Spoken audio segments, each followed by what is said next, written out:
Assalamualaikum warahmatullahi wabarakatuh. Jumpa lagi di channel aku, Neng Risma.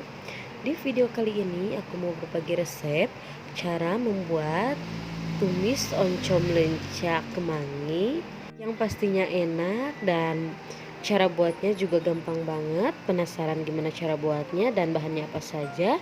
Simak terus videonya sampai habis ya, jangan di skip. Dan sebelum lanjut ke tutorial, seperti biasa, jangan lupa untuk like video ini, kemudian komen, share ke semua sosial media kamu, dan subscribe.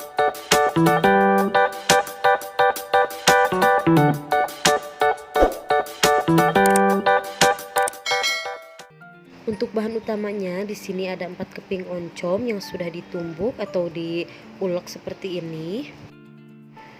Lenca yang sudah dicuci bersih.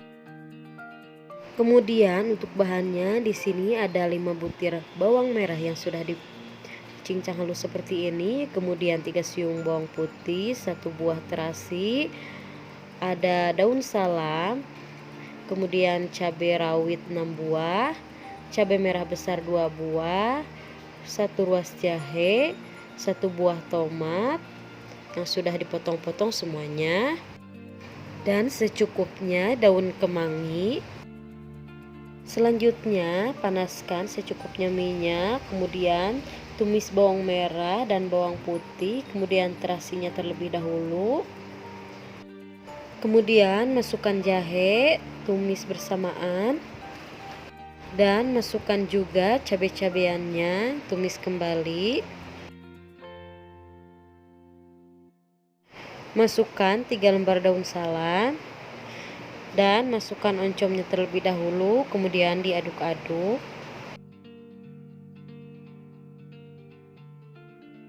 Masukkan secukupnya air.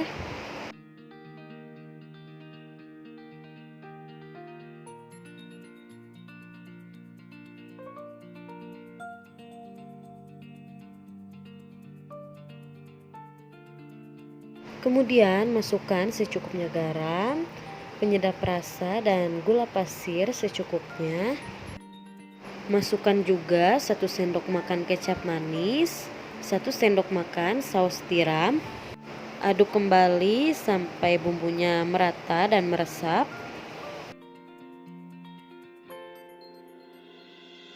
Masukkan lencanya, diaduk kembali.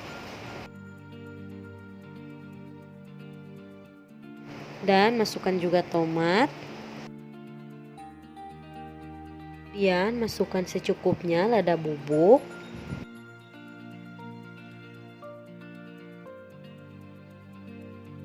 Aduk-aduk kembali dan masak sampai airnya menyusut. Kalau sudah menyusut, kemudian masukkan daun kemangi yang sudah dicuci bersih, aduk kembali dan matikan kompor. Jangan lupa koreksi rasanya ya, dirasa kurang garam, penyedap rasa, gula pasir boleh ditambahkan kembali. Nah, ini dia tumis oncom lenca daun kemanginya sudah jadi. Terima kasih sudah simak videonya sampai habis. Semoga video ini bermanfaat dan selamat mencoba bagi yang ingin mencoba. Dan resepnya ada di description ya untuk lebih lengkapnya. Jangan lupa like video ini, kemudian komen, share ke semua sosial media kamu, dan subscribe karena subscribe dari kalian sangat berarti untuk kemajuan channel ini. Dan jangan lupa untuk nyalakan lonceng notifikasinya supaya kalian gak ketinggalan video aku selanjutnya. See you next video.